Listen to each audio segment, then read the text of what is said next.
Hello Tejas. Hello. हाय, नमस्कार. नमस्कार. नमस्कार. तर हा आमचा जो युट्यूब चॅनल आहे त्याचं नाव आहे ची एन एन विजन. ची माझी बायको, एन म्हणजे मी. तर त्याच्यात स्वागत आहे तुझं. थँक्यू. धन्यवाद. मी थोडासा परिचय देतो माझा. तर मी आहे बेसिकली मुंबईचाच, म्हणजे मराठीत पहिलाच व्हिडिओ आहे माझा, म्हणून की हा जो विचार आहे, माझा जो विचार म्हणजे माझ्या डोक्यात हा विचार आला तो 20शीत आला. म्हणजे मी जेव्हा 20 वर्षाचा होतो आणि तेव्हा मी मुंबईत होतो. आणि मुंबईची लोकसंख्या आज जर तुम्हाला भरपूर वाटत असेल तर ती 20 वर्षापूर्वीही भरपूर होती. हो. हा, तर आता ते अति झालंय आणि आता ते 11 विकराळ. ठीक आहे, म्हणजे आता ते काय बोलायलाच नको. पण 20 वर्षापूर्वी ते भयंकर होतं, भयानक होतं. तर तेव्हाच तो विचार आला आणि नशिबाने तो विचार मी टिकवू शकलो. 20 वर्ष, 22 वर्ष झाली आता, आणि तो चांगला चाललाय. आणि शेवटी काय झालं की बाबा बोलायला पाहिजे या विषयावर, असं मला वाटतं. कारण की मी युट्यूबवर, म्हणजे युट्यूबवरती आपण सगळेच वेळ घालवतो. युट्यूब मी बघितलं की काय म्हणजे लोक आपले मोबाईल फोन रिव्ह्यू करतात आणि गाड्यांचे रिव्ह्यू करतात, आणि काय मी आपले घरचे माझे ब्लॉग, म्हणजे व्लॉग ज्याला म्हणतात, की मी असा सकाळी उठतो आणि रात्री असाच होतो, त्याचे व्हिडिओ काढतात. मला हा विषय राहिलेलाच आहे, हा विषय कुठे दिसतच नाही.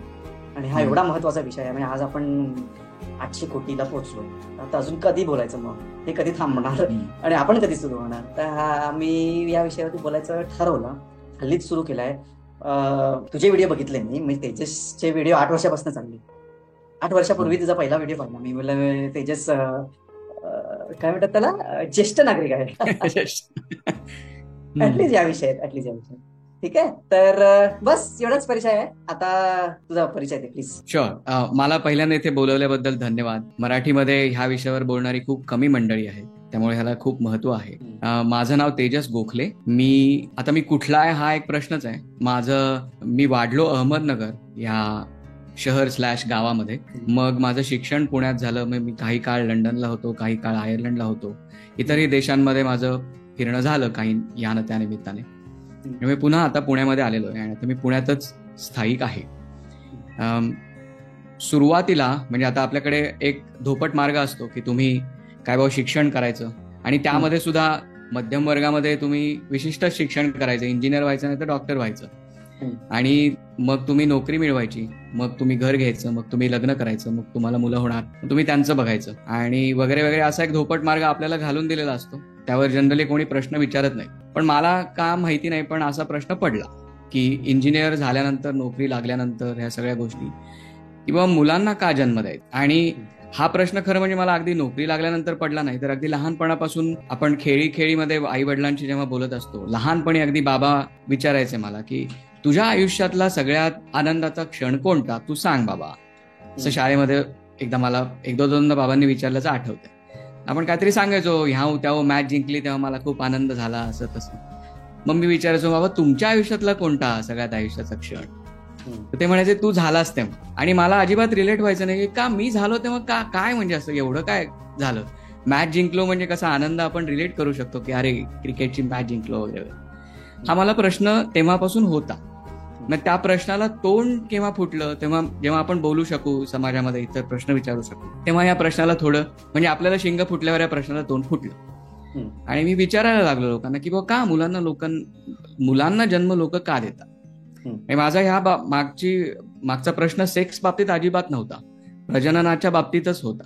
मी एका मानसोपचार तज्ञालाही जाऊन भेटलो की मला हा प्रश्न पडतोय, म्हणजे माझ्यात काहीतरी विकार झालाय का.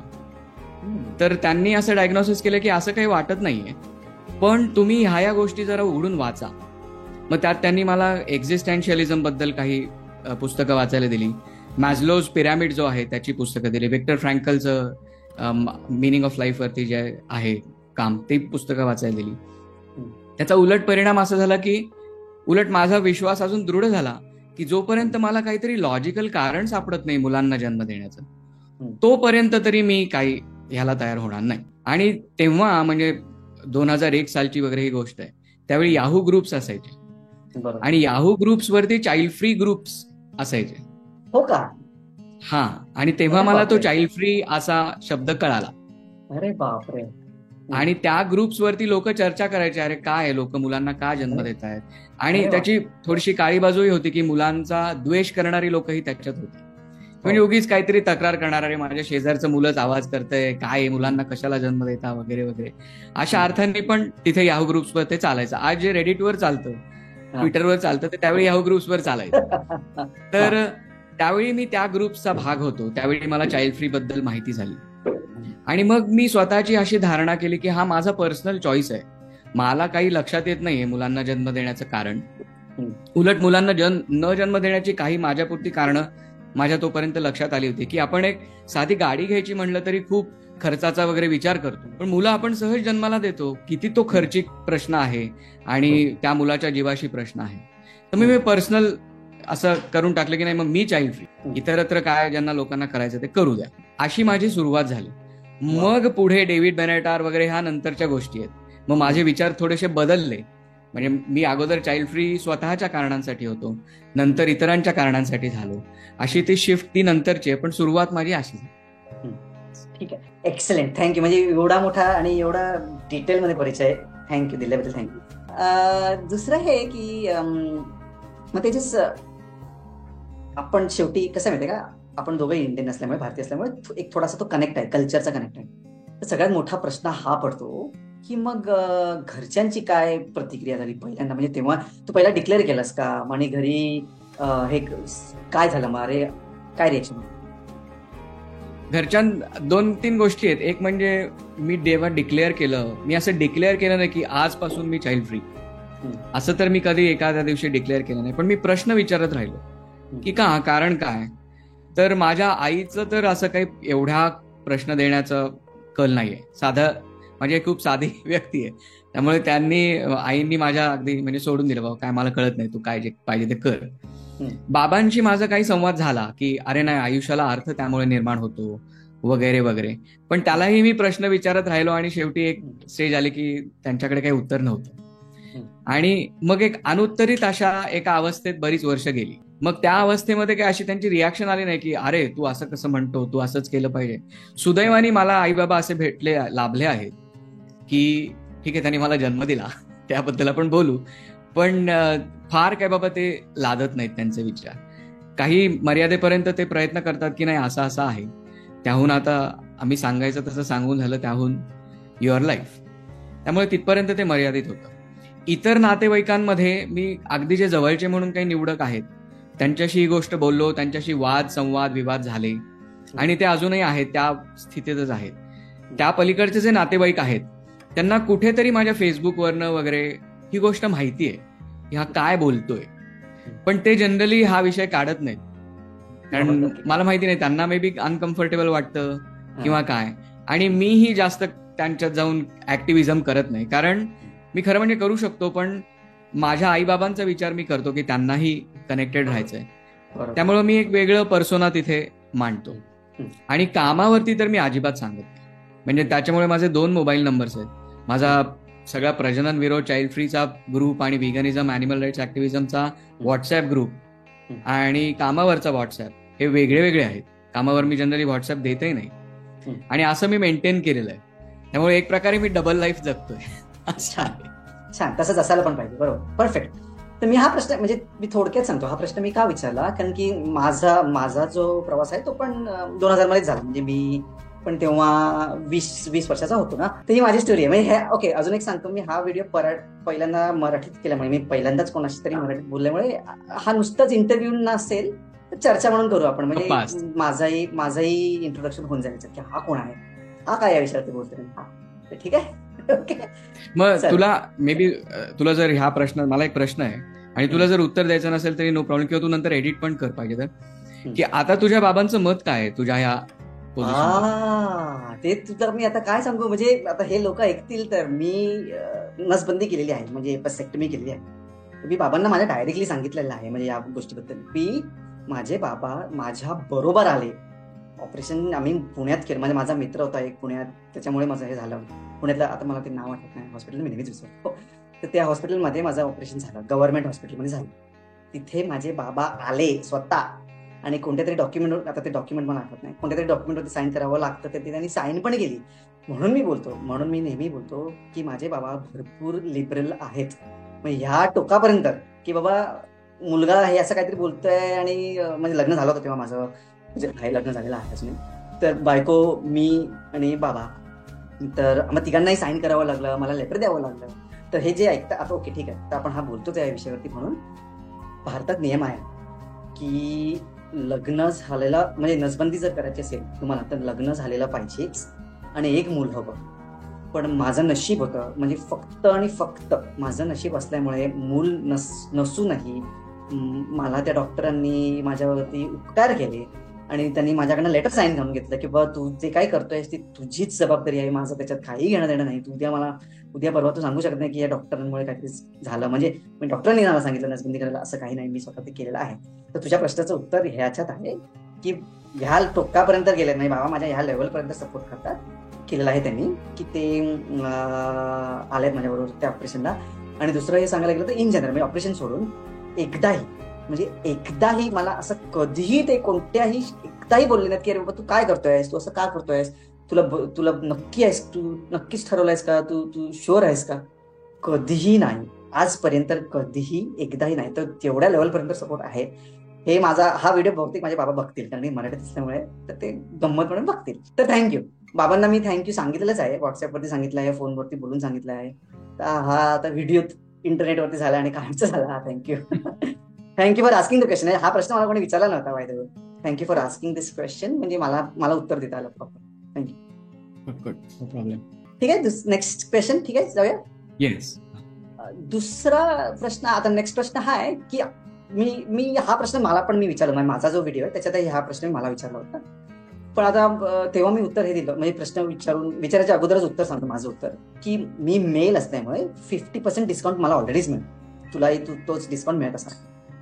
तर माझा प्रश्न आहे की स्टिरियोटाइप्स आहेत का काय, म्हणजे हा जो डिसिजन आहे किंवा ही जी लाईफस्टाईल आहे त्याच्यामुळे तुला स्टिरियोटाइप्स काय अनुभव झालेत स्वतःला? मला असा अनुभवाला आलाय की महिलांच्या बाबतीतचा जो स्टिरियोटाइप आहे अपत्यमुक्तीच्या बाबतीत किंवा अपत्य रहित अवस्थेच्या बाबतीत सुद्धा, म्हणजे चाइल्डलेस आणि चाइल्ड फ्री, हा बऱ्यापैकी खरा आहे. म्हणजे भारतात तरी मला असं जाणवतं की खरा आहे. म्हणजे मला असं सांगितलंय लोकांनी की तुला नसेल गरज पण बाईची ती गरज असते, असं मला प्रत्यक्ष लोकांनी सांगितलेलं आहे. आणि सगळ्या लोकांनी सांगितलंय, म्हणजे असं सांगणाऱ्या बायका सुद्धा आहेत. आता त्यांना मी चॅलेंज करू शकत नाही कारण मला माहित नाही, मे बी ते खरं आहे, मे बी ते खोटं आहे, त्याला खूप अभ्यास आहे त्याच्या मागे. पण हा स्टिरियोटाइप आहे. तर मला असं वाटतं की चाइल्ड फ्रीच्या बाबतीमध्ये एक स्टिरियोटाइप आहे की बाईला जर मूल होत नसेल तर एवढंच नाहीये की तिला मूल व्हावं, पण तिला मूल होण्याची इच्छा जर नसेल तरी सुद्धा तिच्यात काहीतरी कमी आहे, कमी आहे. म्हणजे तिला इच्छा सुद्धा असली पाहिजे. ती असं म्हणली की इच्छाच नाहीये तर तरी सुद्धा तुझ्यात काहीतरी कमी आहे, असा एक स्टिरियोटाइप आहे. आणि तो मला वाटतं की तो म्हणजे खूपच दणकट स्टिरियोटाइप आहे दुर्दैवाने. त्याच्या बाबतीत काहीतरी केलं पाहिजे. एक ठीक आहे. दुसरा एक स्टिरियोटाइप मला असं वाटतो, आणि तो माझा सब्जेक्टिव्ह इम्प्रेशन आहे, ह्या मागे मी काही स्टॅटिस्टिकल एव्हिडन्स देऊ शकणार नाही, की मॅस्क्युलॅनिटी संदर्भात ज्या काही आपल्या धारणा आहेत एकूण जगामध्येच आणि भारतीय समाजात सुद्धा, त्याच्यामध्ये मुलांना जन्म देणे ह्याबद्दल एक मोठं फॅक्टर आहे. म्हणजे मला जर मूल झालं नाही तर लोक माझ्याकडे पुरुष म्हणून माझ्यात काहीतरी कमी आहे अशा दृष्टिकोनातून बघतील की काय, अशी एक असुरक्षितता पुरुषांमध्ये वाटते असं मला वाटतं. Okay okay. त्याच्यात काय स्टॅटिस्टिकल डेटा नाहीये, पण नाहीये, पण मला अनेक्डोटल असे काही अनुभव आले, काही लोकांनी सांगितलं की अरे मग लोक तुला म्हणतील ना अरे तुझ्यात काहीतरी कमी आहे. आणि एक मी बाप झालो हा एक जो स्टिरियोटाइप केलेला आहे तयार, म्हणजे सगळ्या सिनेमांमध्ये आपण बघतो की अरे मैं बाप बन गया म्हणून तो हिरो नाचत फिरतो, बायकोला काय कडेवर घेतो वगैरे वगैरे. असं काही खरं म्हणजे नसतं, पण तो एक झालेला आहे की मला असं वाटलं पाहिजे, असं वाटलं नाही तरी सुद्धा काहीतरी माझ्यात कमी आहे की काय, अशी असुरक्षितता पुरुषांमध्ये आहे. ओके. आणि ह्याच्या व्यतिरिक्त जे स्टेरिओटाइप्स आहेत ते परंपरेतून आलेले आहेत, म्हणजे मग माझा वंश, माझं नाव, माझं आडनाव, माझी जाती, ह्याच्या बॅकग्राऊंड ह्याच्या पार्श्वभूमीतून जे स्टेरिओटाइप्स आलेले आहेत ते तर मॅस्क्युलॅनिटीला अजूनच बूस्ट करणारे स्टेरिओटाइप्स आहेत. ते आहेतच. म्हणजे इथे प्रत्येक जण स्वतःला चंद्रगुप्त मौर्य समजतो की माझा वंश फारच बाबा महत्व आहे वाढवणे, ते सगळं आहेच. अशा काही गोष्टी. मग आता ह्याच प्रश्नाचं उत्तर मी पण देतो, ठीक आहे, की स्टिरियोटाईप सगळ्यात मी खूप नशीबवान आहे. कारण की मी खूप वर्ष बाहेर राहिलेलो आहे. तर मला कधीच त्रास झाला नाही आणि घरच्यांनी तर कधीच दिला नाही. म्हणजे डायरेक्ट म्हणजे इमिडिएट फॅमिली जी आहे त्यांनी तर कधीच काहीच त्रास दिला नाही. आणि दुसरं मी आधी सांगितल्यासारखं की मला असं वाटतं की मी पुरुष असल्यामुळे 50% डिस्काउंट तर तिथेच मिळून गेला, किंवा चल सुटलास तू. बरोबर बरोबर आहे. पण एक विरोधाभास आहे. हा, येस, एक्झॅक्ट. विरोधाभास असा आहे की ऑनलाईन कम्युनिटीमध्ये, ऑनलाईन काय किंवा ऑफलाईन काय, चाइल्ड फ्री ज्या कम्युनिटीज आहेत, मी अँटीनेटलिस्ट म्हणत नाही, चाइल्ड फ्री म्हणजे अपत्यमुक्त, ज्यांचा बाबा पर्सनल चॉईस आहे की मला मूल नको, बाकीच्यांनी ज्यांना जे काय हवं ते करावं, अशी ज्यांची धारणा आहे, त्या विचारांच्या कम्युनिटीजमध्ये महिलांचं वर्चस्व जास्त आहे. हो, येस, इतकं जास्त आहे की आता मध्यंतरी चाइल्ड फ्री गर्ल्स म्हणून एक ग्रुप होता, त्या 3-4 मुली मिळून एक मोठ्या प्रकारची कॉन्फरन्स दरवर्षी भरवायच्या. आणि त्या कॉन्फरन्समध्ये डॉमिनन्स महिलांचाच असायचा. इतका असायचा की चाइल्ड फ्री मेन म्हणून एक वेगळं सेगमेंट, त्यांना फक्त एक छोटंसं एक सेगमेंट, म्हणजे 3 दिवस चालणाऱ्या त्या कॉन्फरन्समध्ये 3 दिवसांमध्ये काय 27 सेगमेंट्स असतील, त्यात एक सेगमेंट चाइल्ड फ्री मेन, त्यातही त्यांना पुरुष मिळायचे नाही यायला, पण विमेन मात्र मोठमोठ्या अगदी कॉन्ट्रीब्युट करायच्या.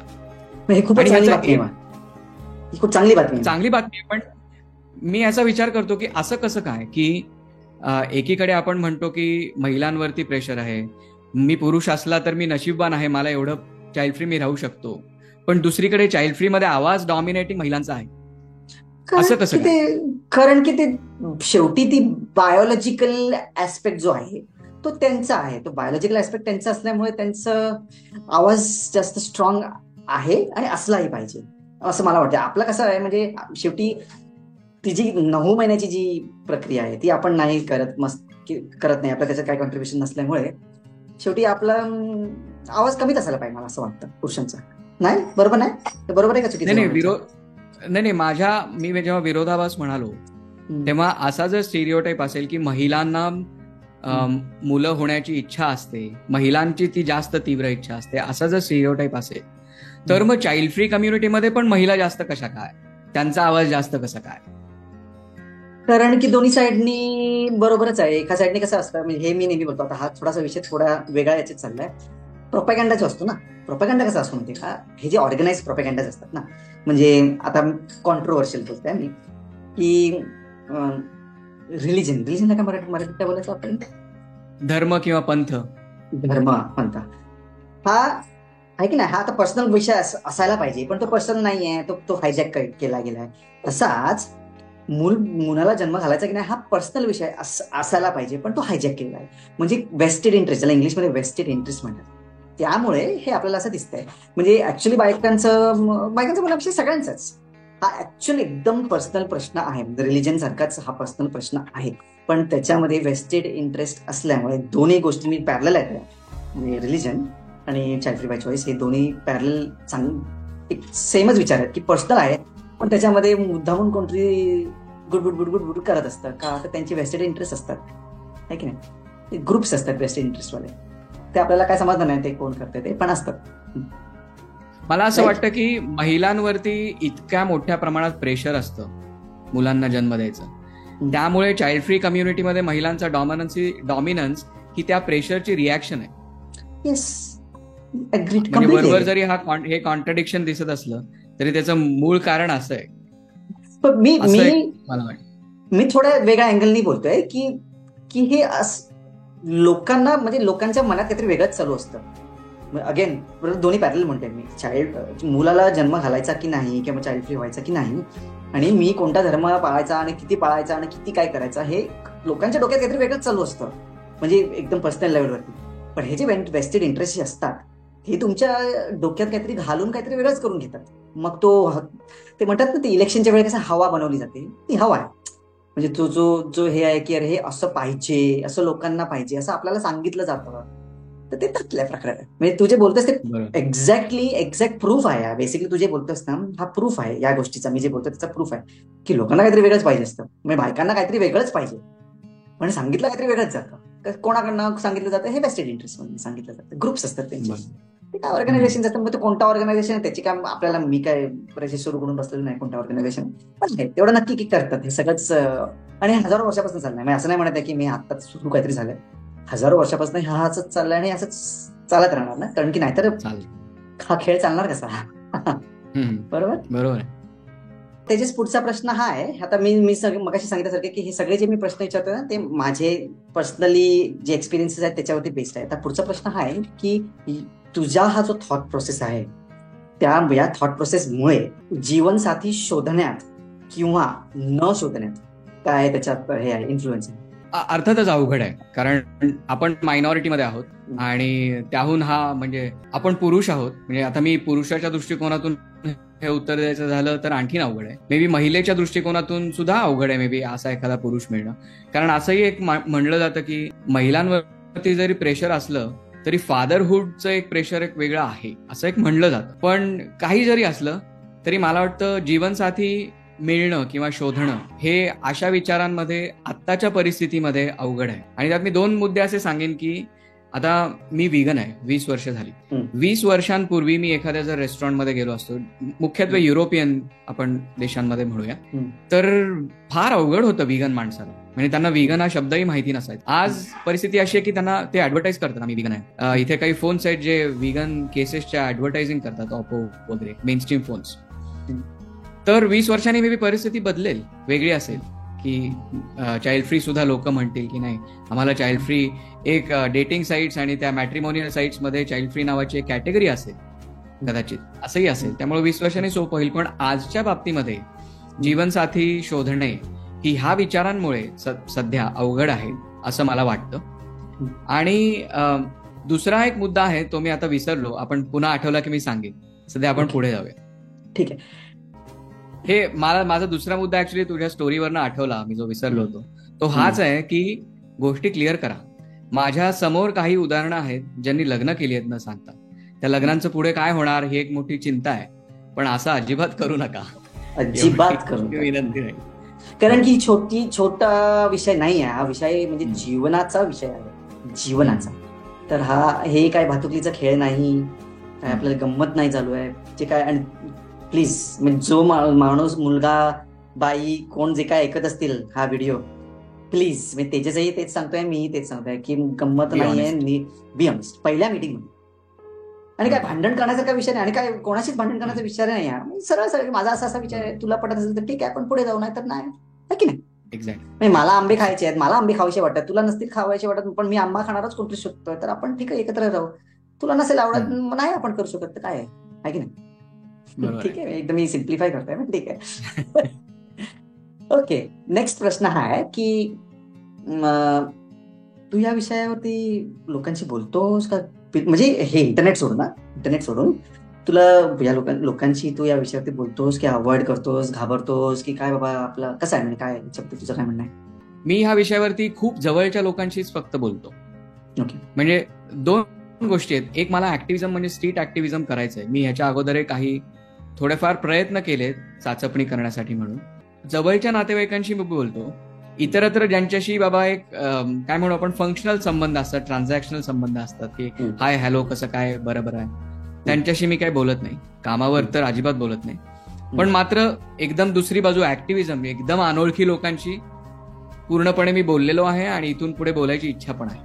छान, करूया मग आपण एकत्र. हो नक्कीच. तू बोलतोस का? मी मी बोलतो ओपन इथे, कारण की मी युके मध्ये आहे, तर येस मी ओपनली बोलतो. मी माझ्या तुझ्या कामावर माहितीये का? काम मी वेगळंच काम करतो. माझं काम काहीतरी विचित्रच काम आहे, म्हणजे मी कामाबद्दल बोललोच. माझं काम पण ओके ठीक आहे. स्वभाव माझा बेसिकली असा आहे की कारण की मी काही चुकीचं करत नाही आहे आणि मी कोणाला दुसऱ्याला बोटं दाखवत नाही. म्हणजे मी बोटं दाखवत नाही की तू असं का करतोस. मी माझे आपले अनुभव सांगतो आणि मी इथे जे काय कामं करतो त्यांच्याशी त्यांना मी सांगतो. माझे जेवढे पण आजूबाजूचे मित्र आहेत त्यांना सांगतो. माझ्या भारतातले जेवढे मित्र आहेत त्यांना माहिती आहे. माझ्या भारतातले नातेवाईक जे आहेत त्यांना माहिती आहे. तर मी बोलतो, कारण मी सांगितलं. मला 2 प्रश्न आहेत. एक म्हणजे तू बोलतोस म्हणजे त्यांनी न विचारताच तू सांगतोस एक, आणि तू काय सांगतोस की हा तुझा चॉईस आहे असं सांगतोस की मुलांना जन्म देणं काही का कारणाने योग्य नाही असं सांगतोस? हा, okay. So very good question. तर मी अँटीनेटलिस्टचे जे क्रायटेरिया असतात किंवा पॅरामीटर्स असतात ना, ते वापरत नाही, कारण की तो खूप अँटीनेटलिझम हा खूप चांगला विषय आहे, पण माझ्या मते तो खूप डीप आहे. तो खूप डीप आणि खूप हेवी आहे.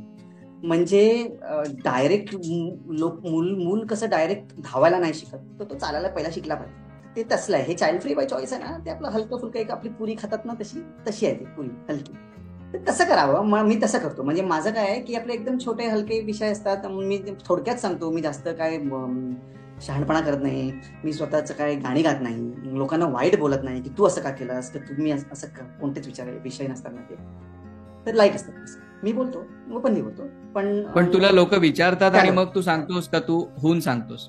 नाही, मी स्वतःहून सांगतो की हा तुझा चॉईस आहे असं. हो, पण कारण की माझा सेटअप वेगळा आहे. मग मी भारतात आल्यानंतर बहुतेक माझा बदलेल हे, म्हणजे मी कसा वागतो ते बदलेल बहुतेक ना, म्हणजे मला माहिती नाही.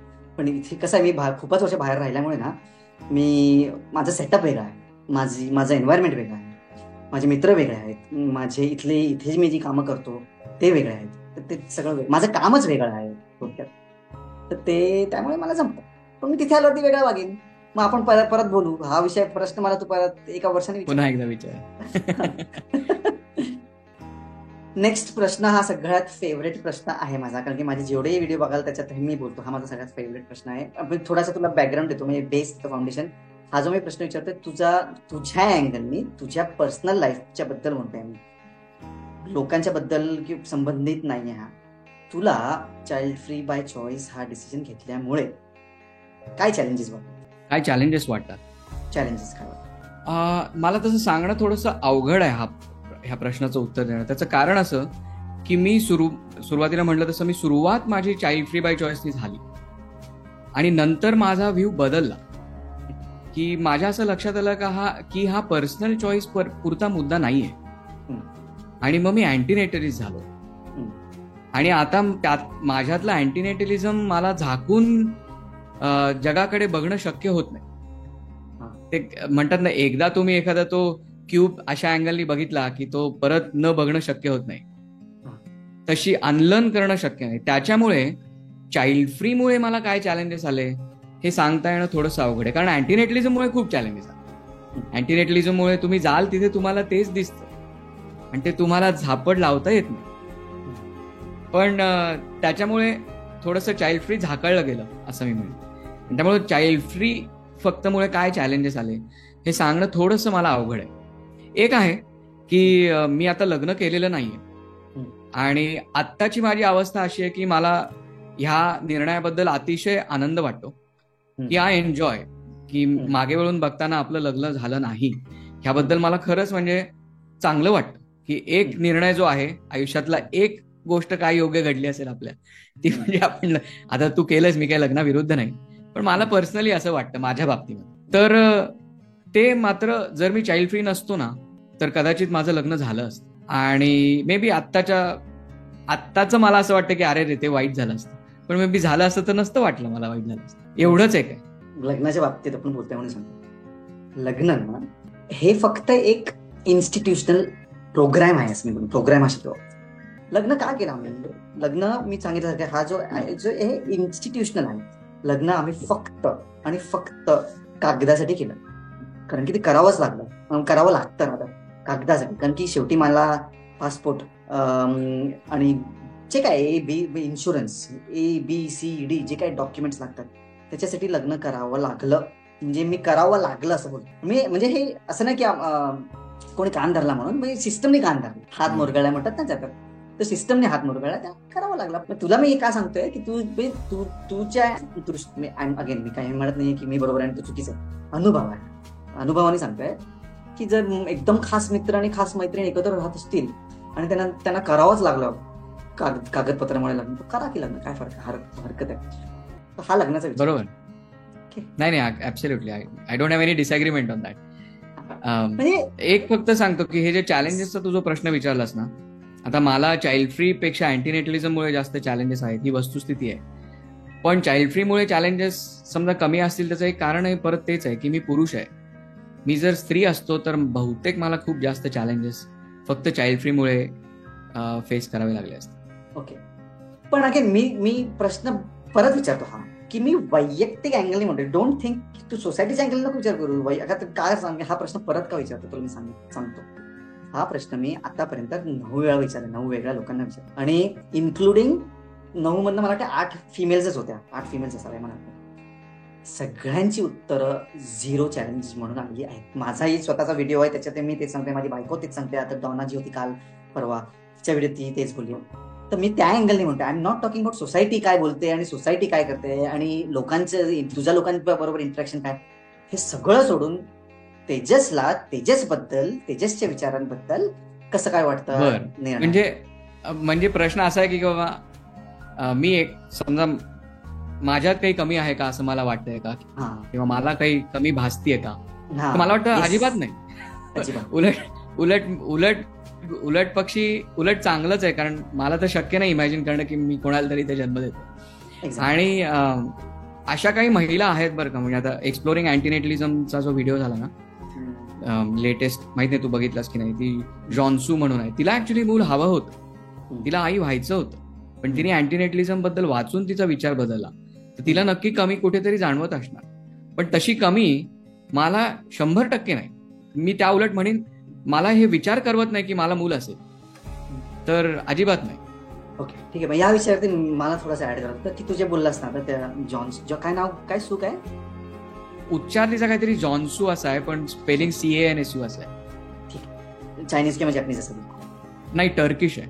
टर्किश, ओके ठीक. मी बघितला होता, तो थोडासा व्हिडिओ बघितला होता, मला आठवला. आता टर्किश बोललास म्हणून मला आठवलं म्हणून व्हिडिओ बघितला. एनिवेज, बायको माझी तिच्या इंटरव्ह्यूमध्ये, तिच्या व्हिडिओमध्ये डायरेक्टली हे, आता तू ते बोललास ना, ते डायरेक्टली बोललेली आहे की मला, तिला लहानपणापासून तिच्या डोक्यात हेच होतं की मला आई व्हायचं आहे, मला मूल नाही, मुलं काढायचे, मुलं पाहिजे, मूल नाही, एक नाही, मुलं. पण आता आम्हाला लग्न करून 6 वर्ष झाली. मी जेव्हा तिला पहिल्यांदा हा प्रश्न विचारला, आम्ही जेव्हा पहिल्यांदा भेटलो तेव्हाच मी हा प्रश्न विचारला होता. ती तेव्हा काय बोलली होती की बाबा ठीक आहे, I am neutral about it, असं मला बोलली. हो आणि नाही बोलली, हो नाही बोलली, नाही बोलली. ठीक आहे, जसं तुला वाटतं ना, आपण पुढे बघू, माझी काही हरकत नाही, मी पाहिजेच म्हणून असं कधीच बोलणार नाही, असं ती होती. आता 6 वर्षानंतर तिने तिचा व्हिडिओ बघतो, तो इंग्लिशमध्ये आहे. म्हणजे तुम्ही आता जे काय हा बघताय, हा जो व्हिडिओ बघताय, ज्यांना इंग्लिशमध्ये बघायचं असेल त्याने बघा. त्याच्यात ती बोलली आहे की तिने शाळेत काम केलं हाँगकाँगमध्ये. आणि शाळा म्हणजे काय, तर ही असली शाळा नाही आपण जे शाळेत जातो ते, ती सडबरी व्हॅली स्कूल म्हणून एक स्कूल असते, त्याच्यात करिक्युलम बिलकुल नसतं, ओपन शाळा आहे. म्हणजे शाळेत नुसती मुलं शाळेत जातात, शाळेत जायचं म्हणून शाळेत जातात, पण तिथे जाऊन ती मुलं ठरवतात की मला काय शिकायचं आहे. विषय नसतात, क्लासेस नसतात, पिरियड्स नसतात, काहीही नसतं. ते नुसतं मुलं तिथे येतात फिजिकली. तुला मी तो लिंक पाठवीन किंवा या व्हिडिओत मी तो लिंक टाकीन. Sudbury valley school, I don't know इंडियात आहे की नाही, असा ओपन. त्या म्हणजे मला काय म्हणायचं आहे, मी का सांगते, ती त्या शाळेत गेली, तिथे ती काम करत होती.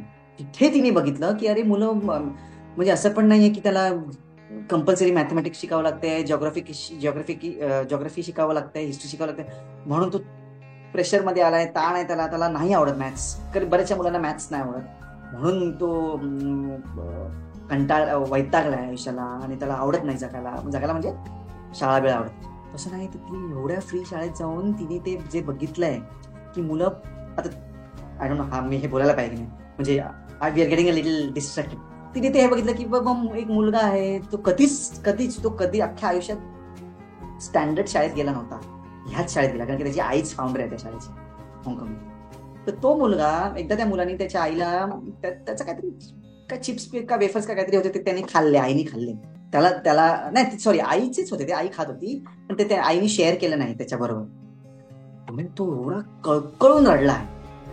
ते एक इन्सिडेंट, एक सिंगल इन्सिडेंट, तुला असं वाटतं की अरे, तुला म्हणजे कोणी जो हा व्हिडिओ ऐकत असेल पण की हे काय, तिला तो एवढा इम्पॅक्ट झाला त्या विषयाचा की आपण म्हणजे माणूस हा जो जनावर आहे त्याच्यात पेन एवढं डीप रुटेड आहे की आई आपली तिचे चिप्स खाते आणि तिने मला ते शेअर केले नाहीत म्हणून मी एवढा कळकळून रडतोय की मला असं वाटतं की हे आयुष्यात काय चाललंय, म्हणजे माझ्या आयुष्यात त्या मुलाला असं वाटलं की असं कसं होऊ शकतं. तर तिला ते तेव्हा जाणवलं की अरे बाबा हे कठीण आहे बाबा, म्हणजे माणूस काय पेन मध्येच राहतो. तुझा मी कालचा व्हिडिओ बघितला आणि मी नीट ऐकला आणि मला ते एक्झॅक्टली सेम विचार आहेत. आपण म्हणतो की अरे ते पॉझिटिव्ह कितीतरी असतात, मग तुम्ही निगेटिव्हच का बघतात? असं नसतं आयुष्यात. हे असे छोटे छोटे विषय बघूनच कळतं. म्हणजे तुम्ही हा तर नुसता शॅलो आहे, तर ते डाऊन सिंड्रोम आणि ते गोष्टी ते कुठच्या कुठे पोचतात. मग मुलं कशी होतात तो खूप पुढचा विषय, जाऊ द्या. नाही, बरोबर आहे. पण म्हणजे मनुष्य प्राणी हा मूलतःच यातना प्रवण प्राणी आहे, ही गोष्ट बरोबर आहे. नाही, तू बघ ना, तुम्ही जे बोलला तर किती शॅलो विषय आहे, की आई माझी तिची चिप्स खाते आणि ती मला शेअर करत नाही म्हणून मला एवढ्या वेदना होतात. अरे कशा होता आपण? मग किती डेलिकेट आहोत आपण, किती नाजूक आहोत आपण, ठीक नाही? पण लोक कशा बघतील, अरे तो लहान मुलगा आहे, त्याला काय समजते म्हणून तो तसा वागला. हे उदाहरण आहे बाबा. पण तुझ्या बायकोचं कौतुक आहे, तिने एवढ्या डिटेलमध्ये, एवढ्या डेलिकेटली ते बघितलं, त्यावरनं बोध घेतला. सगळेच लोक असं करत नाहीत. येस, खरोखर मलाही कौतुक वाटते त्या गोष्टीचा. थँक्यू. पुढचा प्रश्न एक्झॅक्टली ऑपोजिट, म्हणजे आधीचा जो प्रश्न विचारला त्याच्या एक्झॅक्टली ऑपोजिट प्रश्न. चाइल्ड फ्री बाय चॉईस असल्यामुळे बेनिफिट्स काय, म्हणजे त्याचे फायदे काय तुला? म्हणजे again forget the societal side of it. म्हणजे असं नाही की बाबा तुझ्या मला काय वाटतं, तेजसला काय वाटतं, ह्यावर मी खूप बोलू शकेन, पण आपण थोडक्यात सांगूया. पहिला म्हणजे आर्थिक फायदे खूप आहेत. म्हणजे मी आता अनेक दिवस रिटायरमेंटचा प्लॅन करतोय माझ्या, आणि माझा जो फायनान्शियल ऍडवायझर आहे तो माझा भाऊ आहे. म्हणजे नात्यात सख्खा भाऊ नाही, पण नात्यातला आहे. त्यामुळे मला माहिती आहे की त्याच्याकडे इतर कसे क्लायंट्स येतात, त्यांना तो कसे गोल्स लिहून देतो, आणि त्यांचे गोल्स खूप कॉम्प्लेक्स असतात. आणि मी त्या एकाच ऍडवायझरकडे नाही, मी इतरही व्हॉट्सअप ग्रुप्स आहेत, वेगळ्या वेगळ्या लोकांनी एक्सेल शीट्स बनवलेल्या आहेत, तुमचे फायनान्शियल गोल्स कसे असावेत वगैरे. मला मुलं झाली ना की ते सगळं इतकं कॉम्प्लेक्स आणि भयानक होऊन जातं, आणि ते तुम्हाला ते रॅट रेसमध्ये पळत राहावं लागतं. मी असं म्हणत नाही की सगळ्यांनाच होईल, अंबानीला काही प्रॉब्लेम नाही, त्याला 100 मुलं जरी असतील तरी, पण सर्वसामान्य माणसात.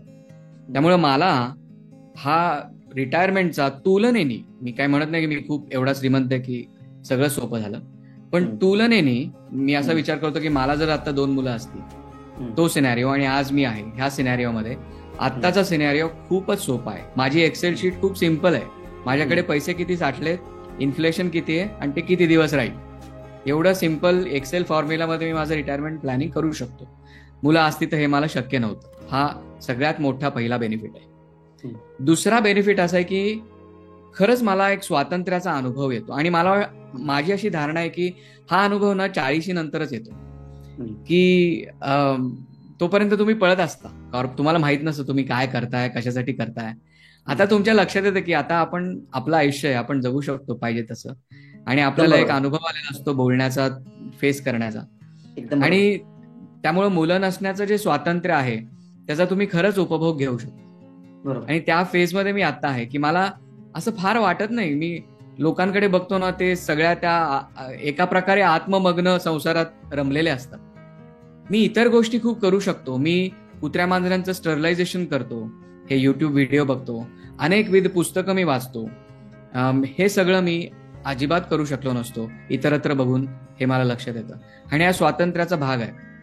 आणि ह्या सगळ्या व्यतिरिक्त मी हेही म्हणेन की आज संध्याकाळी जाऊन मला माझ्या बिल्डिंगच्या गच्चीत 2 तास बसायचं, मला नाही काय करायचं, आय डोंट केअर, तर मी आरामात जाऊन बसू शकतो, no problem, nobody is going to ask me any question.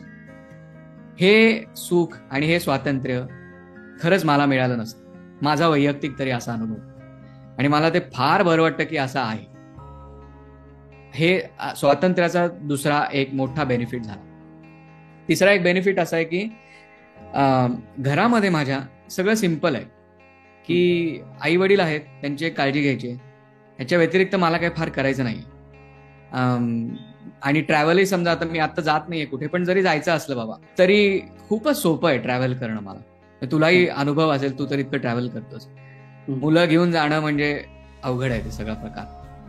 असे सगळे काय म्हणतो सुपरफिशियल लेवलचे बेनिफिट्स आहेत. थोडेसे खोलात जाऊन एक मोठा बेनिफिट मला हा वाटतो की मी ह्या जगात कुणाला आणलेलं नाही. ही एक मी झोपू शकणार नाही जर मी कोणाला आणलं, हा गुन्हा माझ्या डोक्यावर असेल तर.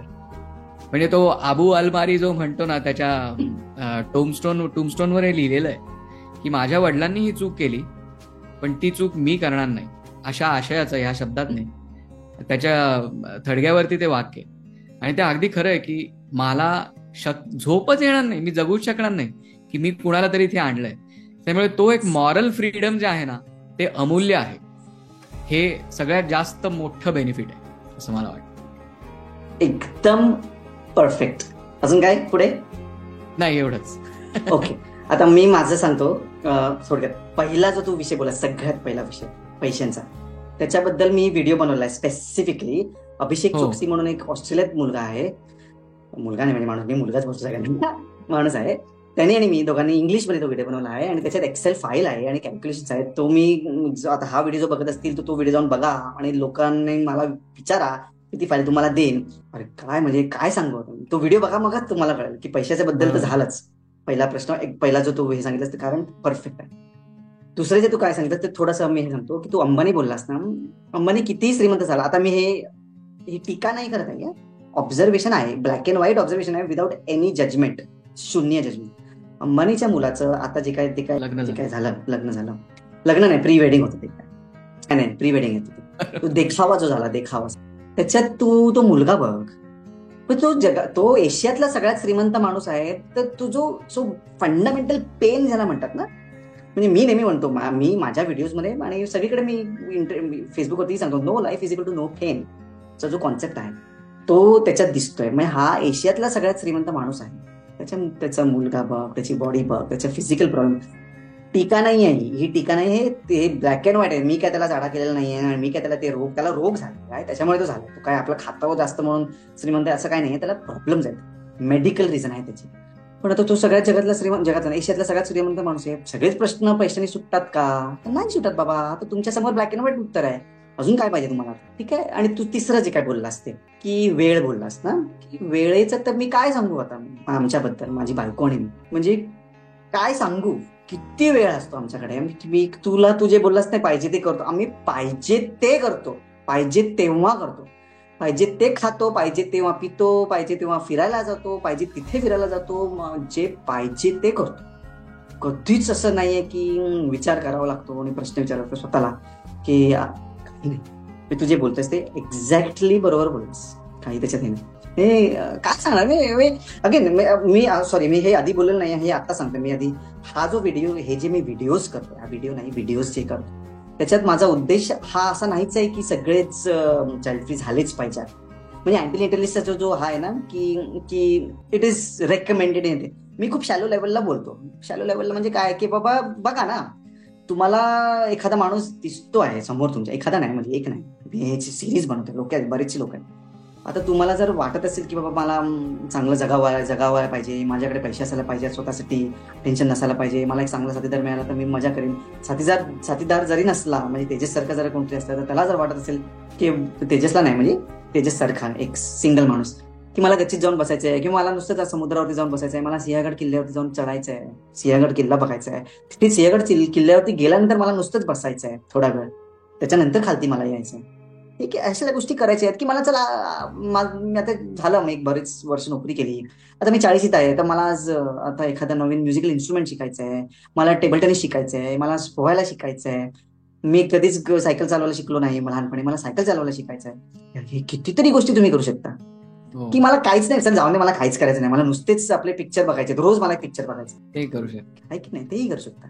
तर वेळ आणि स्वातंत्र्य, वेळ आणि स्वातंत्र्य दोन असे, हा एवढा मोठा ऍसेट आहे, ते कसं काय, त्याला काय कॉम्प्रोमाइज, म्हणजे त्याला ते हेच नाही, कॉम्पिटिशनच नाही.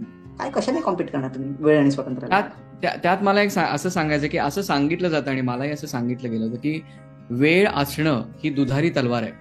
म्हणजे एका बाजूला तुम्हाला वाटतंय की वा किती वेळ आहे, पण खूप वेळ असताना काय करायचं, ह्यामधून खूप वाईट गोष्टी पण तुम्ही स्वतःवर करून घेऊ शकता, असं एक सांगितलं जातं. तर असं काही नाहीये असं मला म्हणायचंय. माझ्या बाबतीत तरी असं काही झालेलं कम्प्लिटली. मी मगाशी तुला काय बोललो, ते जे मी बोललो ना, ते हे जे प्रॉपगँडा जे असतात, लोकांचे वेस्टेड इंटरेस्ट असतात, हे लोक बोलतात मुद्दाम, वेस्टेड इंटरेस्ट वाले हे बोलतात. नाहीतर मी तर मोजू शकत नाही एवढ्या गोष्टी. तू गिटार शिक, तबला शिक, टेबल टेनिस शिक, चेस शिक, गाणी गायला शिक, नाचायला शिक, सायकल शिक, पोहायला शिक, फिरायला जा भरपूर, जवळच्या जवळ फिरायला जा, कुत्र्या मांजरींबरोबर वेळ घालव, किती काय काय करू शकतो. पुस्तकं वाच, झोप, काय नको, चल नुसताच झोप. हा, दुसरं काय, पिक्चर बघ, अजून काय पाहिजे. कशासाठी काय वेळ घालवता येत नाही म्हणजे काय काय नाही करू शकत. ऍसेटला जर तुम्ही लायबिलिटी म्हणून दाखवत असेल तर माझा एक मॅनेजर नेहमी म्हणायचा आहे, माझा मॅनेजर एक होता, मी नोकरी एका ठिकाणी बँगलोरला असताना, की हे जे आकडे असतात ना, numbers, they can be easily manipulate. म्हणजे same number can be shown as something positive and the same number can be shown as something negative. म्हणजे हे एवढं सोपं आहे मॅनिप्युलेट करणं. म्हणजे तुझं बोललास वेळ ही एक ऍसेट आहे की लायबिलिटी आहे, हे एकदम सोपं आहे मॅनिप्युलेट करणं. म्हणजे लग्न करणं न करणं हे एकदम सोपं आहे मॅनिप्युलेट करणं. एकटा राहणं की नाही राहणं, म्हणजे सॉरी, चाइल्ड फ्री होणं की न होणं हे सोपं आहे, चांगलं आहे का वाईट आहे, हे एकदम सोपं आहे मॅनिप्युलेट करणं. पण तुला जर डोकं असेल, तुला जर डोकं असेल तर तू थोडासा बाबा आपला 1-5-10 मिनिटं आयुष्यातले गाड बाजूला आणि विचार कर की बाबा हे अमुक बोलतो ते बरोबर आहे का, तमुक बोलतो ते बरोबर आहे का, माझे विचार बरोबर आहे. बरोबर, तेवढंच आहे. एक्झॅक्टली. तर त्याच्याच पुढचा प्रश्न हा आहे की मी थोडासा, हा प्रश्न मी नेहमी विचारतो आणि मला बॅकग्राऊंड द्यावं लागतं या प्रश्नासाठी, कारण की लोकांना समजत नाही हा प्रश्न. मी जेव्हा विषित हा विचाराला ठरवला, म्हणजे मी जेव्हा विषित ठरवलं की मला चाइल्ड फ्री बाय चॉईस जगायचं आहे, आणि आज मी 42 आहे, म्हणजे 22 वर्ष आहे, पण विषित जे माझं कारण होतं आणि आज जे मी 42 आहे त्याच्यात जे कारण आहे, किंवा मग हा कारणच बोलू, कारण जे आहे, माझे कारणं बदलली आहेत, माझे विचार बदलले आहेत, माझा बघण्याचा दृष्टिकोन बदलला आहे या विषयाबद्दल. म्हणजे मला I feel better and stronger and all this things. मला अजून ते असं वाटतं. तुझा काय अनुभव आहे as about time and this decision? हा, माझं सांगण्याकरता मला विचारायचं, बदललाय म्हणजे डिग्रीमध्ये बदललाय का स्वरूपच बदललाय तुझ्या? दोन्ही झालंय. माझी कारणं बदलली आहेत. आधी कारणं एकदम शॅलो असायची की अरे बाबा एवढी लोकसंख्या झाली आहे, तुम्ही कुठे काय लोकसंख्या वाढवू. आज माझं कारण आहे 22 वर्षानंतर माझं आत्ताचं जे कारण आहे ते कारण आहे की बाबा pain is the only reason. म्हणजे आताचं माझं रिझन आहे ते पूर्णच बदललं. पेन म्हणजे आधी मला, ओके थोडक्यात सांगतोय, आधी मला असं वाटायचं की अरे बाबा मी जर ऑस्ट्रेलियात गेलो, तिथे लोकसंख्या कमी आहे म्हणून मी लग्न तिथे करीन आणि तिथे मुलं काढीन, काही हरकत नाही. किंवा मी स्वित्झर्लंडला राहिलो, लोकसंख्या कमी आहे आणि सगळंच छान आहे, सगळंच गव्हर्नमेंट करते, तिथे जाऊन मी मुलं काढीन. ऑस्ट्रिया, स्वित्झर्लंड अशा ठिकाणी गेलो तर मला काय, न्यूझीलंडमध्ये फरक पडत नाही. आज तसं नाही. आज मी ऑस्ट्रियात राहिलो, न्यूझीलंडमध्ये राहिलो किंवा मग जपानमध्ये राहिलो, तर माझं कारण आज वेगळं आहे. No life is equal to no pain. म्हणजे कुठे राहतो त्यांनीच फरक नाही पडत आहे, पण ते बाबा अँटीनेटलिस्टचा जो पॉइंट ऑफ व्ह्यू आहे तिथे आलो एकदम, ते झालं. So that is what I want to ask, की over the period of time मी चाइल्ड फ्री बाय चॉईस मध्ये अँटीनेटलिस्ट वरती आलोय. तर तुझं काय तसं हे अनुभव 20 वर्ष? माझं तसंच काहीच तसंच आहे, पण थोडीशी माझी सुरुवात तुझ्याहून काय म्हणू आपण अगोदरच्या पायरीला झाली. म्हणजे माझ्या विषयीमध्ये अशी धारणा नव्हती की मी चाइल्ड फ्री आहे. मी प्रश्न विचारत होतो की का मला सगळेच प्रश्न पडायचे, हे का, ते का, तसं का, जगायचं का, असं तसं. त्यात हाही प्रश्न होता की का, आणि ह्या प्रश्नाला उत्तर मिळत नव्हतं. अशी माझी सुरुवात झाली. तिथून मग चाइल्ड फ्री, आणि मग तू म्हणलास तसं थोडंसं पर्सनल, मी नाही आणणार, मग अँटीनेटलिझम, आणि आता म्हणजे कुणीच आणू नये अशा स्थितीपर्यंत मी आहे. तर बराच मोठा फरक पडलेला आहे. Good, so perfect. म्हणजे अलाईन होते, बेसिकली सिमिलर. मला फक्त, म्हणजे आपल्या दोघांमध्ये मला फक्त फरक एवढाच जाणवला की मला डाऊट नव्हतं. म्हणजे I did not have questions की मला हे का करायचं आहे. म्हणजे ते फिलॉसॉफिकल लेवल नव्हतंच. मी मुंबईत असल्यामुळे ना मी बघितलंय हे ते काय चाललंय, काय चाललंय का, आणि मी हे कसं, म्हणजे हे मी दुसऱ्या कोणत्या एखाद्या जीवाला, दुसऱ्या जीव म्हणजे मनुष्य जीवाला, मुलाला कसं काय जस्टिफाय करू शकतो. तू पण जा बाबा, बस म्हणा, ट्रेन म्हणा, रस्त्यावरती चालणं म्हणा, लोकल ट्रेन. त्यामुळे झालं माझं ते तिथे एकदम शॅलो कारण होतं, एकदम शॅलो कारण होतं. पण ते आता आय एम व्हेरी लकी की ते मला शॅलो कारण. मग फक्त फरक एवढाच होता तेजस की मला ते दिसलं, लोकांना ते दिसत नाही, आजही दिसत नाही. त्याचा फक्त मला प्रश्न पडतो की बाबा तुला दिसत कसं नाही, एवढं ट्रेन आणि एवढं बसमध्ये लोक मरतायत चढायला, हे तुला दिसत का नाही, तेवढंच. पण ठीक आहे, नाही दिसत ना, नको दिसू दे, मी ते सोडून देतो. मी हा आपलं ते भोंगा घेऊन नाही करणार की तुला का नाही दिसत, मला का दिसलं, मी शहाणा आणि तू वेडा, असं त्यातलं काय नाही. चल बाबा, तुझ्या नाहीये, तुझ्या नशिबात, आपण काय करणार, नाही दिसत. पण तू म्हणतोस तसं मला प्रश्न पडत होते. ऍक्च्युली तू म्हणतोस तसं शॅलो कारण त्याच्यानंतर एकदा मी त्या फेजमध्ये गेलोय की अरे भारतात असेल तर मे बी नकोत मुलं, पण एखाद्या कमी लोकसंख्येच्या देशात मी गेलो तर मे बी झालेली चालतील. अशी फेज माझीही होती, हे मला आठवतंय तू म्हणल्यानंतर. ती साहजिक फेज आहे असं मला वाटतं. तर तुला मी सांगतो, आता मी आता सध्या UK मध्ये राहतो, श्रीमंत देश आहे की नाही. मी ते श्रीमंत देशात राहतो, प्रगत देशात राहतो आता सध्या. पण एवढे ते मला मुलांचे ते कळ दिसते ना रे, मी काय सांगू तुला. एवढे ते मेंटल प्रॉब्लेम्स, फिजिकल प्रॉब्लेम्स, आणि ते आपल्याकडे कसं आहे माहितीये का, इन्फ्रास्ट्रक्चरच नसल्यामुळे हे जे काय म्हणतात त्याला मराठीत, काय म्हणतात मराठीत थोडंसं अपंग जो आपला पॉप्युलेशन आहे तो बाहेरच पडू शकत नाही, कारण की त्यांना इन्फ्रास्ट्रक्चरच नाहीये, व्हीलचेअर नाहीये, फुटपाथ नाहीयेत. इथे तसं नाहीये ना, इथे ते इन्फ्रास्ट्रक्चर चांगलं असल्यामुळे ते व्हीलचेअरवाली मुलं बाहेर पडतात. काय रे भयानक रे, काय सांगा. म्हणजे ते डाऊन सिंड्रोमची एवढी मुलं आहेत, व्हीलचेअरवाली एवढी मुलं आहेत. आपल्याकडे ते सगळं लपून गेलेलं आहे, मग इन्फ्रास्ट्रक्चरच नाहीये. तो मुलगा आणि ती मुलगी घरीच असते. तर तुला काय वाटतं, तुला म्हणजे तेजसला नाही, हा जो व्हिडिओ बघतोय त्याला काय वाटतं, सगळं छान चाललंय, काय प्रॉब्लेम आहे. अरे काय बघा जरा. नाही, पण अपंगत्व तर नंतरची गोष्ट झाली. जी सुदृढ मुलं आहेत त्यांची परिस्थिती फार चांगली नाही. ते जाऊ दे, महिलांची परिस्थिती फार चांगली नाही. लेबर फोर्स पार्टिसिपेशन भारतामध्ये, आपण थोडे डिस्ट्रॅक्ट होतो मला माहिती आहे, फार वाईट आहे. एनिवे, ते डिस्ट्रॅक्शन होईल. आपण अजून डीप डिस्कशन करू, दुसरे व्हिडिओज करू आपण, नक्की करू. मला खरं भरपूर करायचंय. ओके, नेक्स्ट प्रश्न. हा मला प्रश्न आवडतो, म्हणजे थोडासा म्हातारा झाल्यासारखं वाटतं या प्रश्नात. हा व्हिडिओ एखादा तरुण मुलगा किंवा मुलगी बघत असेल तर तेजसला आता 20-22 वर्ष झाली या विषयावरती, सत्यप्रधानला 20-22 वर्ष झाली, काय ऍडवाइस देणार बुवा. आणि म्हणजे मुलगा किंवा मुलगी बघत असेल, नुसतं ते नाही, त्या मुलाचा आणि मुलीचा थोडासा कल आहे या विषयावरती, असं त्याला त्या मुलीला वाटत असेल की नाही, मला बहुतेक चाइल्ड फ्री बाय चॉईस व्हायचं आहे असं मला वाटतंय, आतला आवाज आहे माझा. तर त्या मुलाला आणि त्या मुलीला तू काय बोलशील? पहिल्यांदा मी एक ऍडवाइस देईन, तो चाइल्ड फ्री असेल नसेल, की बाबा रे तू प्रश्न विचार. आपल्याकडे प्रश्नच विचारले जात नाहीत. सगळ्या गोष्टीला का हा प्रश्न विचार, उत्तर मिळो न मिळो, प्रश्न विचारत राहा. पहिलं, तुला जर चाइल्ड फ्री बाय चॉईस थोडंसं वाटत असेल तर अभिनंदन, तू चांगल्या बाजूला येतोयस.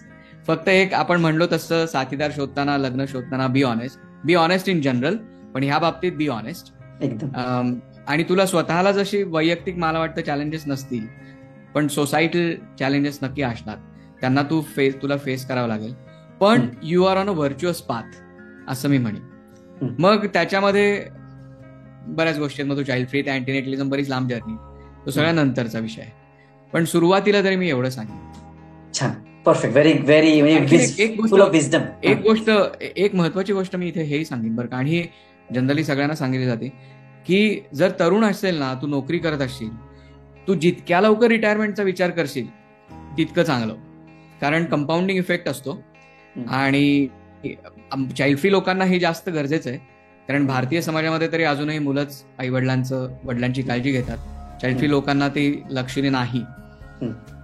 त्यामुळे रिटायरमेंटचा नोकरीच्या पहिल्या दिवसापासून विचार कर. सेव्हिंग्स कसे करू, सेव्हिंग्स पहिल्यांदा आणि मग स्पेंडिंग. लोक काय करतात, स्पेंड करतात आणि मग उरलेलं सेव्ह करतात. मी असं सल्ला देईन की सेव्ह अगोदर कर, मग उरलेलं स्पेंड कर. पुढचा प्रश्न चालेल? हो. हा खूप डीप प्रश्न आहे. अरे पण मग तुझं ह्याचं काय, लिनिएज काय, तुझं रक्ताचं काय, तुझ्या आडनावाचं काय, त्याच्याबद्दल काय म्हणणं तेजसचं? लिनिएज या शब्दाबद्दलच मला गंमत वाटते. लिनिएज या शब्दात लाईन आहे. तर आपण काय विचार करतो, वंश. लिनिएज म्हणजे एक अशी लाईन, माझे पणजोबा, आजोबा, बाबा, मी, माझा मुलगा, माझा नातू, एक लाईन आपण विचार करतो. तू विचार कर की माझे 2 आई वडील आहेत, माझ्या आईचे 2 आई वडील आहेत, माझ्या वडिलांचे 2 आई वडील आहेत, म्हणजे माझे 4 आजी आजोबा आहेत, त्यांच्या प्रत्येकी 2 आई वडील आहेत, म्हणजे 8 पणजोबा, मग 16, मग 24. म्हणजे खरं म्हणजे ही लाईन नाहीये, ही बायनरी ट्री आहे. आपण लिनिएज आपल्या डोक्यात का बसलंय, पितृसत्ताक व्यवस्थेमध्ये आपण आडनाव वडिलांचं लावतो, ती एक लाईन आपल्या डोक्यात असते. बरोबर. पण तसं नाहीये ना. मग जेव्हा मी लिनिएज म्हणतो तेव्हा ह्यातली कुठली लाईन मी निवडायची, असं नाही की वडीलच निवडले पाहिजेत ना, कुठलीही लाईन मी निवडू शकतो. सांगण्याचा मुद्दा असा आहे की हे इतकं भ्रामक आहे, ह्याला काहीच अर्थ नाही. त्यामुळे लिनिएज, वंश, ह्याला खरं म्हणजे काहीही अर्थ नाहीये. शॅलो लेवलवर मी हे सांगेन की आता माझं आडनाव गोखले, मी काय गोखले म्हणजे समजा मी माझा वंश वाढला नाही, तर काय पृथ्वी सूर्याभोवती फिरायचं थांबणार आहे, काही ते खूप मोठा प्रलय येणार आहे, काय होणार आहे? बरोबर. कशासाठी हा वंश वाढवायचा हे एक. आणि थोडस खोलात जाऊन मी असं सांगेन की वंश वाढवणे ही खरं एक आपल्या डोक्यात जी धारणा झाली ह्याच्या मागे सगळ्यात खोलात सगळं जीन रेप्लिकेशन हे आहे. आणि मला माहित नाही तू ह्याबद्दल किती सहमत आहेस किंवा वाचलंयस वगैरे, म्हणजे आपण कुठून आलो असा जर प्रश्न विचारला, हे सगळं जीवसृष्टी कुठून आली वगैरे, तर ती एक अतिशय ऍक्सिडेंटल कॉज अँड इफेक्टची चेन आहे. त्याला काही असं काही पर्पज नाही आहे.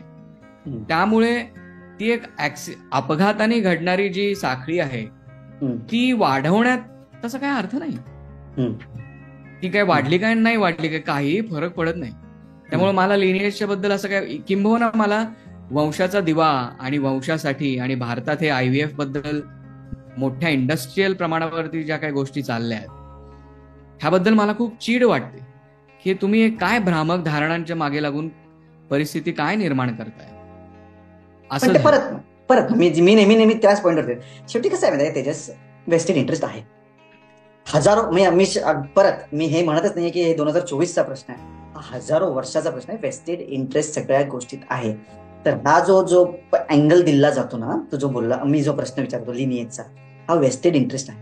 कारण की मी माझ्या इंटरव्ह्यूमध्ये आणि माझी बायको तिच्या इंटरव्ह्यूमध्ये दोघंही आम्ही तेच बोललोय. मी तुला 2 गोष्टी सांगतो. एक तर हे की कोणाला आठवते आपले आजोबा आणि पंजोबा, कोणाला आठवतं? मी तुम्हाला दोन जनरेशन नंतर तुम्हाला सगळेच विसर, कसल्या गोष्टी करताय. एक तर हे, आणि एकदा तर मी असंच गंमत म्हणून बोललो होतो, हलक्या याच्यात बोललो होतो, पण तरी त्याच्यात थोडासा डेप्थ आहे. हलका जरी बोललो होतो तरी थोडंसं मी त्याच्यात आय मीन इट, पण थोडंसं मी गंमत म्हणून पण बोललो होतो की माझ्या वडिलांचंच आडनाव म्हणून मी का घ्यावं. मी म्हणजे सगळ्यांनीच. शेवटी फिजिकल जो प्रोसेस आहे, फिजिकल बायोलॉजिकल प्रोसेस, ही बायकाच करतात ना रे. त्याच्यात जो एफर्ट आहे, जो त्रास आहे, हा किती डिसरिस्पेक्टफुल आहे. जेव्हा तुम्ही एका माणसाचं आडनाव देता एका मुलाला किंवा मुलीला, किती डिसरिस्पेक्टफुल आहे. त्या बाईनी तिचे 9 ते 10 महिने ती खचली, एक आणायला कोण जीव, आणि तुम्ही क्रेडिट बापाला देता, आडनाव बापाचं लावता. त्याला काय अर्थ झाला? दिस इज अन इन्सल्ट. मी तर म्हणजे एकदम स्ट्रॉंग इमोशन आहे माझा ह्याच्याबद्दल, की हा अपमान आहे बायकांच्या बाबतीत, की तुम्ही काय लावलंय. गंमत आहे का? ही मस्करी चालू आहे का? याबद्दल मी तुझ्या बाजूनी पण आणि विरुद्ध पण एक गोष्ट सांगतो. पहिल्यांदा विरुद्ध सांगतो की ज्या व्यक्तीने जास्त कष्ट घेतले त्या व्यक्तीचं नाव लावायचं, असं जर लॉजिक आपण केलं तर मग सरोगसीमध्ये सरोगेट मदरचं नाव लावावं लागेल. लावा की. आपण असं का, म्हणजे तू नाव आपण आयडेंटिटी, ठीक आहे, त्याच्या पुढे म्हणजे तू जे बोलतोय आय कॅन अंडरस्टँड, मला कळलं तू नेक्स्ट स्टेप काय होतोय. मीही अग्री करतो की बेसिकली आडनावच नसायला पाहिजे. आडनाव कशाला असायला पाहिजे? हे काय प्रश्न, हे काय चाललंय का? हा काय खेळ आहे का? आडनावाला तसा काय अर्थ नाही. मग म्हणजे म्हणून मी परत बोलतोय ह्या व्हिडिओ. मी पहिल्यांदाच ऍक्च्युली हा व्हिडिओमध्ये पहिल्यांदा हा कॉन्सेप्ट पहिल्यांदाच बोलतोय मी की हे वेस्टेड इंटरेस्ट आहे. हे सगळे वेस्टेड इंटरेस्ट आहेत. हे सगळं जे काय चाललंय ना, ते वेस्टेड इंटरेस्टमुळे चाललंय. मी आडनाव, पासपोर्ट, आडनाव, कंट्रीज, करन्सीज, रिलिजन, हे जे काय सगळं ते चाललंय ते वेस्टेड इंटरेस्टच आहे. आपण त्या खेळात गुंतलो आहोत, खेळतोय आपण, ते आपल्याला बरोबर खेळ होतोय आणि आपण खेळतोय, ते जाऊ दे. एक तुझ्या बाजूने एक जाता सांगतो. आज गुढीपाडवा आहे. गुढीपाडव्याच्या बाबतीमध्ये अनेक गोष्टी आहेत, म्हणजे मागे अनेक कथा आहेत. त्यातली एक कथा अशी आहे की महाराष्ट्रामध्ये गौतमीपुत्र म्हणून एक राजा होता. त्यांनी शकांचा पराभव केला म्हणून ते शक कालगणना सुरू झाली. आज तो न्यू इयरचा तो दिवस आहे. तो जो गौतमीपुत्र राजा होता त्याचं नाव होतं गौतमीपुत्र. म्हणजे त्यावेळी मातृसत्ताक व्यवस्था होती. गौतमीचा मुलगा अशी त्याची आयडेंटिटी होती. आणि आपल्या डोक्यात जी पितृसत्ताक आयडेंटिटी आहे ही किती वरवरची आहे. एकेकाळी इथे पितृसत्ताक आयडेंटिटी सुद्धा होती. अंडरस्टूड. थँक्यू. नेक्स्ट हा प्रश्न मी नेहमी असाच विचारतो की बाबा, अरे झाडं आहेत, फुलपाखरं आहे, म्हणजे पाखरं आहेत, फुलपाखरं नाही, पाखरं आहेत, बर्ड्स आहेत आणि जनावर आहेत. हे सगळे जेनेटिक प्रोग्रामिंग सगळ्यांचा प्रोक्रिएशन वरती आहे. म्हणजे हे सायकल जी आहे, लाईफ सायकल, ती चालली पाहिजे. मग त्याच्याबद्दल तेजसचं काय म्हणणं आहे की तो बायोलॉजिकल जो ऍस्पेक्ट आहे, मी शेवटी एक जनावर आहे ना, तेजस हा एक जनावर आहे, माणूस हा एक जनावर आहे. त्या बायोलॉजिकल ऍस्पेक्टचं काय, त्याचं काय म्हणणार की अरे सगळेच करतात, म्हणजे गांडूळ पासून हत्तीपर्यंत आणि झाडांपासून सगळेच करतात, मग त्याच्याच काय बाबा असा शहाणपणा करतो. एक त्याच्यामध्ये 2 गोष्टी मी सांगेन. पहिला एक मुद्दा असा आहे की ही जी सगळी उत्क्रांती होत असते ना, ह्या उत्क्रांतीमधले जे हे इंडिव्हिज्युअल्स आहेत, मनुष्य प्राणी वगळता, हे मॉरल एजंट्स आहेत. म्हणजे हे स्वतः असा विचार करू शकत नाही ती चूक की बरोबर. जीन्स प्रोग्रामिंग मधनं त्यांच्याकडनं जे घडतं ते घडतं. पण त्या घडण्याचं मेकॅनिझम काय आहे की त्यांना सेक्शुअल डिझायर असावं आणि त्यातून रिप्रोडक्शन व्हावं. आणि एकदा काही स्तनधारी प्राण्यांमध्ये, मॅमल्समध्ये एकदा पिल्लू झालं की मातृत्वाच्या भावना ऑक्सिटोसिन सारख्या हॉर्मोन्सच्या माध्यमातून त्या आईच्या मनामध्ये निर्माण होतात. त्याच्या अगोदर सेक्शुअल भावना असतात. त्यामुळं खऱ्या इन्स्टिंक्ट्स काय आहेत तर सेक्शुअल इन्स्टिंक्ट्स आहेत. रिप्रोडक्शनच्या इन्स्टिंक्ट्स म्हणून अशा काही इन्स्टिंक्ट्स नाहीयेत. त्या फक्त reproduction is by product of sex. हा, करेक्ट.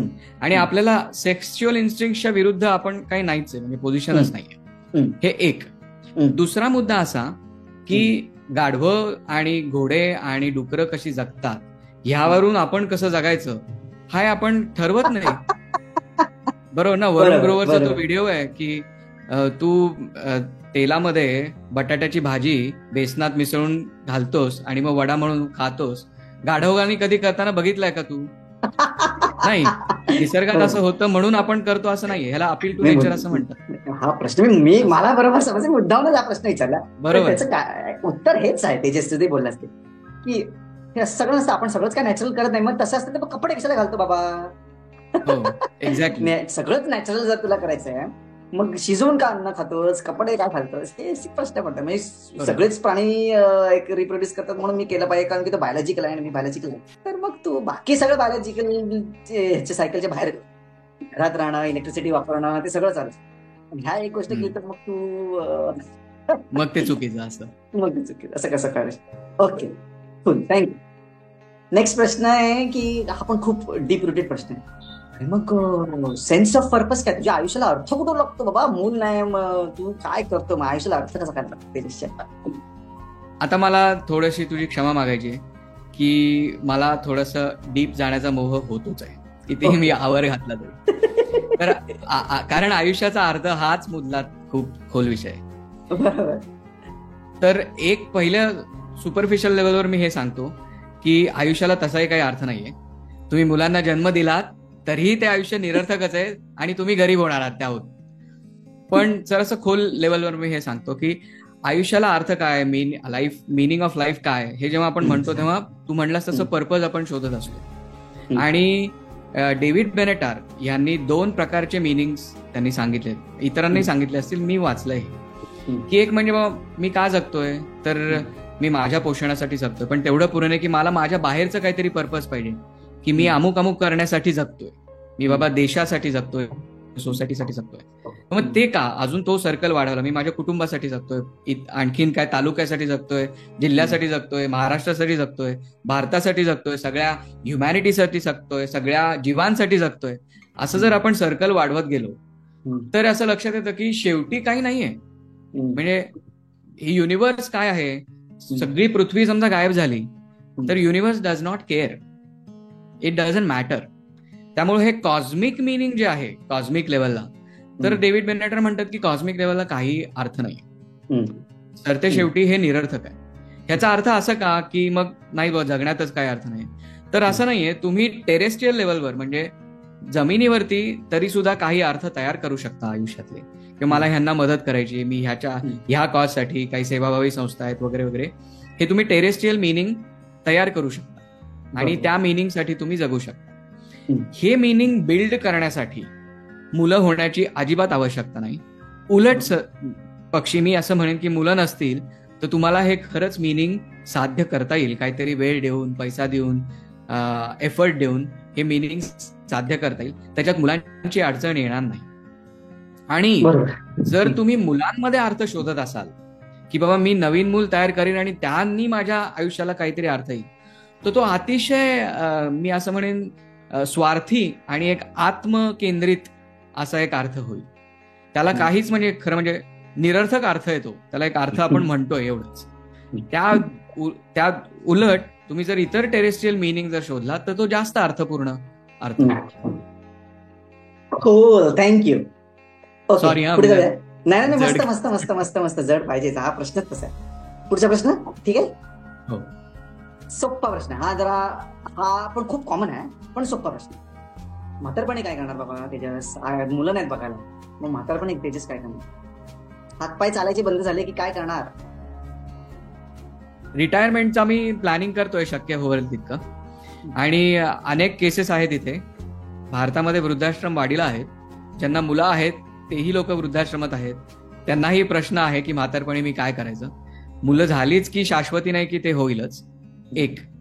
आणि ह्या कारणासाठी मुलांना जन्म देणं मला योग्य वाटत नाही. मी ठीक आहे बाबा, आता मी आलोय जन्माला, माझ्या नशिबी ज्या यातना आहेत त्या आहेतच, पण त्याच्यासाठी कोणाला तरी इथे आणणं आणि त्यांचा काठी म्हणून वापर करणं हे मला अतिशय अयोग्य वाटतं. त्यांना न विचारता, त्या मुलाला न विचारता, अरे बाबा तुला करायचंय का माझ्यासाठी काय, न विचार, जबरदस्त विचारू शकत नाही.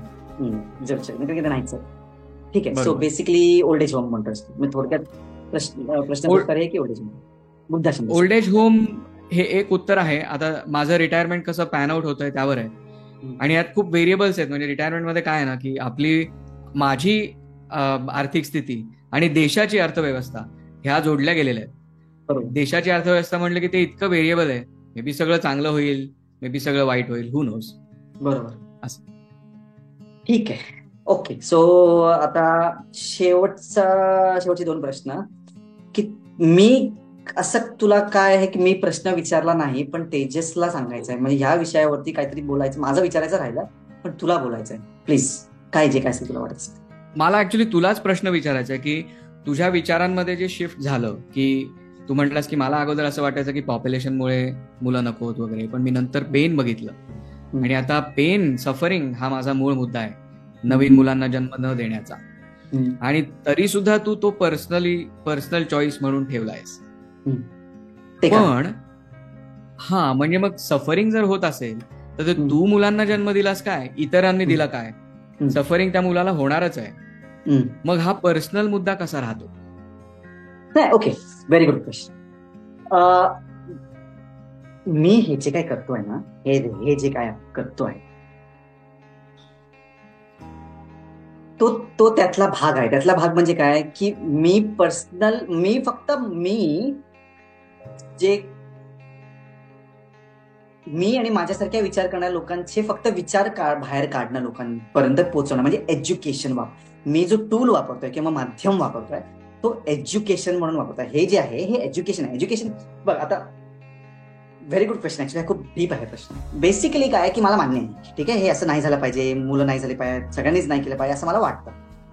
पण हे कसं होऊ शकतं ते 2-3 कारणानेच होऊ शकतं ना. 2-3च त्याचे ऑप्शन्स आहेत. एक तर आहे की सेक्शुअल एज्युकेशन म्हणजे कॉन्ट्रासेप्टिव्स. दुसरं काय की फायनान्शियल एज्युकेशन म्हणजे बायका कोणत्याही देश, बाकी कितीतरी देश आहेत आपल्या आजूबाजूला, म्हणजे वेस्टर्न जाऊन दे, ईस्टर्न म्हणजे एशियामध्ये कितीतरी देश आहेत जे श्रीमंत झाल्यामुळे, बायका श्रीमंत झाल्यामुळे, फायनान्शियल एज्युकेशन झाल्यामुळे ते झालं. आणि मी जे करतोय ते तिसरं एज्युकेशन करतोय. तू आणि मी जे करतोय ते तिसरं एज्युकेशन करतोय. ते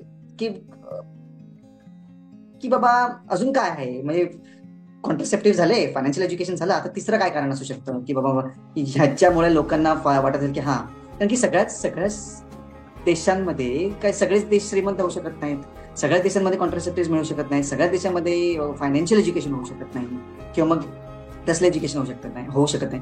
तर मग हा आहे ना बेसिक हे जे एज्युकेशनल प्रयास आहे, हा जो प्रयास आहे माझा, तो कुठेही होऊ शकतो, म्हणजे श्रीमंत देशात, गरीब देशात. आणि हा विषयही खूप कॉमन आहे की कसं आहे की बाबा पेन, म्हणजे माझा जो विषय आहे तो पेनचा जो विषय आहे तो श्रीमंत, म्हणजे तू स्वित्झर्लंड, मी नेहमी म्हणतो स्वित्झर्लंड असो, जपान असो, का तू इटलीत राहत असो, का स्पेनमध्ये राहत असशील, किंवा भारतात पुण्यात राहत असशील, का पाकिस्तानमध्ये राहत असशील, एकच आहे.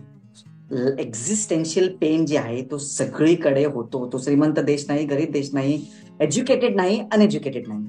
म्हणजे सिंगापूर हे खूप एज्युकेटेड देश आहे, हाँगकाँग हे खूप एज्युकेटेड जागा आहे, म्हणून तिकडे बायकांना ऑटोमॅटिकली कळतं. पण पेन जो आहे तो तिथेही होतो, म्हणजे तिथल्या लोकांनाही होतो, म्हणजे existential pain, I am not talking about anything, existential pain तिथेही होतो आणि भारतातही होतो. त्यामुळे मी हे करतोय. आता तर तू आन्सर युअर क्वेश्चन प्रॉपरली.